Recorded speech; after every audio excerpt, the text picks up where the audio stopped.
तब यहूदी आलिम ने बातचीत शुरू की और तौरात की किताब के मुताबिक कहा, आखिरी नबी की उम्र इस वक्त 7 साल होनी चाहिए। फिर उन्होंने आपस में तय किया, अगर यही बच्चा वाकई आखिरी नबी हुआ तो हमें उसे इस दुनिया से मिटाना होगा। उन्होंने तहकीकात की और मालूम हुआ यहूदियों का एक गिरोह मक्का आया हुआ था। उनकी नजर जैसे ही इस नौजवान पर पड़ी तो दंग रह गए। ये नौजवान जो अपने दादा और चाचा के साथ चल रहा था, उसके चलने का अंदाज, बात करने का तरीका बिल्कुल वही था जो उनकी किताबों में आखिरी रसूल के लिए लिखा हुआ था। उसके सर पर बादल साया किए हुए था। वो जिस दरख्त के करीब से गुजरता उसकी शाख झुक जाती, जिस पत्थर के पास जाता पत्थर कलाम करने लगता, और वो जिस तरफ भी जाता अगर राह में कोई रुकावट होती तो रुकावट खुद ब खुद हट जाती। यहूदियों को ये तो यकीन हो गया था कि ये बच्चा अब्दुल मुत्तलिब का पोता है, मगर उनके दिल में ये भी खौफ था कि कहीं पहले की तरह हम धोखा न खा जाएं। वो सोच रहे थे ऐसा न हो कि हम इस नौजवान को कत्ल करके मुतमिन हो जाएं और फिर 20 साल बाद पता चले कि रसूल तो अभी जिंदा है। इसलिए इस दफा वो 100% यकीन करना चाहते थे कि यही नौजवान अल्लाह का सच्चा पैगंबर है। उनकी किताबों में लिखा था और उन्हें इस बात का पूरा इल्म था कि जो भी अल्लाह का रसूल होगा, चाहे पहला हो या आखिरी, लुकमा ए हराम उसके हलक से नीचे नहीं उतर सकता, बल्कि हलक क्या उसके होठों तक भी नहीं पहुंच सकता। हराम के अलावा रिज्क ए मुश्तबह, यानी ऐसा रिज्क जिसका साफ पता न हो कि हलाल है या हराम, वो भी रसूल के होठों को नहीं छू सकता। चुनांचे उन्होंने एक अजीब मंसूबा बनाया। मक्का में एक बेवा औरत रहती थी जिसका नाम जुबैदा था।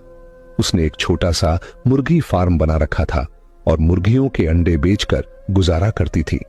जो मुर्गी अंडे देने के काबिल न रहती उसे वो ज़बह करने के लिए बेच देती। यहूदियों ने सोचा ये एक ऐसा इम्तिहान है जिससे हमें पूरा यकीन हो जाएगा। रात के वक्त उन्होंने जुबैदा के घर में नकब लगाई और कुछ मुर्गियां चुरा लाए। अब जिन मुर्गियों को चोरी की नीयत से लिया वो तो रिज़्क़े हराम हो गई, और जिनके बारे में ये सोचा कि बाद में उसकी कीमत अदा कर देंगे वो रिज़्क़े मुश्तबह हुई। फैसला ये था कि किसी की चीज उठा लेना अगर हराम की मंजिल पर न भी पहुंचे तो भी शक में जरूर आ जाता है।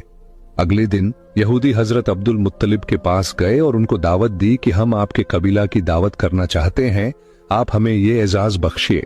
यहूदियों का असल मकसद पैगंबर इस्लाम का इम्तिहान लेना था, इसलिए उन्होंने हजरत अब्दुल मुत्तलिब से कहा, आप अकेले दावत में नहीं आएंगे बल्कि बनु हाशिम के सारे मर्द आएंगे और खास तौर पर आपके सब बेटे और पोते जरूर आएं। हजरत अब्दुल मुत्तलिब ने मुस्कुराकर जवाब दिया, तुम न भी कहते तो भी मेरी शर्त यही होती, क्योंकि मैं अपने पोते के बगैर किसी दावत में शरीक नहीं होता। यहूदियों के तो मानो दिल की मुराद पूरी हो गई। चुनांचे खाने का इंतजाम किया गया। उन्होंने अपने जहन में पहले ही तय कर रखा था कि ये वाला गोश्त और मुर्गी हराम है और ये हिस्सा मुश्तबह है। दावत में यहूदियों ने हजरत अब्दुल मुत्तलिब से कहा, ऐ रईसे मक्का, ये दावत आपके एजाज में है, खाने का आगाज कीजिए। हजरत अब्दुल मुत्तलिब ने कहा, नहीं, जब तक मेरा पोता खाना शुरू नहीं करेगा हम लोग खाना नहीं खाएंगे।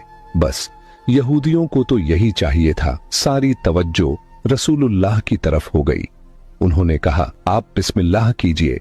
रसूल खुदा ने इत्मीनान से जवाब दिया, नहीं, ये रिज़्क़ हमारे लिए नहीं है, खाना तो दूर ये हमारे होठों तक भी नहीं पहुंच सकता। यहूदियों ने हैरानी से पूछा, ये कैसे मुमकिन है? आप सल्लल्लाहु अलैहि वसल्लम ने फरमाया, हाँ, ये खाना हमारे लिए नहीं है। उन्होंने कहा, हमें इजाजत दीजिए कि हम आपको खाना खिलाएं और देखें कि ये कैसे नहीं पहुंचता। पैगंबर ने मुस्कुराकर फरमाया, ठीक है, अगर खिला सकते हो तो खिलाओ। अब यहूदियों ने रोटी और गोश्त के साथ एक निवाला बनाकर हुजूर की तरफ बढ़ाया, मगर अजीब बात यह हुई कि जैसे ही वो निवाला हुजूर के होठों के करीब पहुंचा, ऐसा महसूस हुआ कि किसी ने जबरदस्ती उनका हाथ खोल दिया हो और निवाला दस्तरख्वान पर गिर पड़ा।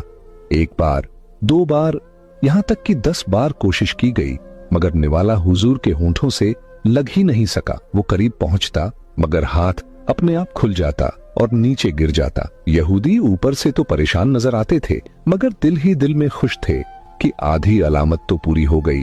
ये हराम वाला खाना था। अब उन्होंने मुश्तबह खाना लाकर पेश किया और फिर कहा, आगाज कीजिए। पैगंबर ने उसी इत्मीनान से जवाब दिया, ये भी हमारे लिए नहीं है। यहूदियों ने कहा, हम खिलाते हैं। आपने फरमाया, चलो ठीक है, फिर कोशिश करके देख लो। अब जब कोई निवाला हाथ में लेकर पैगंबर इस्लाम के मुंह के करीब लाता तो वो या तो दाईं तरफ खिसक जाता या बाईं तरफ, लेकिन होंठों तक पहुंचता ही नहीं था। यहूदियों ने हजरत अब्दुल मुत्तलिब से कहा, हमने तो पूरे खुलूस से ये दावत दी थी, मगर समझ नहीं आ रहा कि ये क्या हो रहा है। क्या इसमें कोई खुदाई राज है? जनाब अब्दुल मुत्तलिब और पैगंबर इस्लाम दोनों समझ गए कि मामला क्या है, मगर कहने का मौका नहीं था। बनु हाशिम का सारा खानदान अपने घर लौट आया और यहूदियों को यकीन एक कामिल हो गया कि ये रसूल बरहक हैं। चुनांचे इसके बाद एक नए सिलसिले से साजिशें शुरू हो गईं।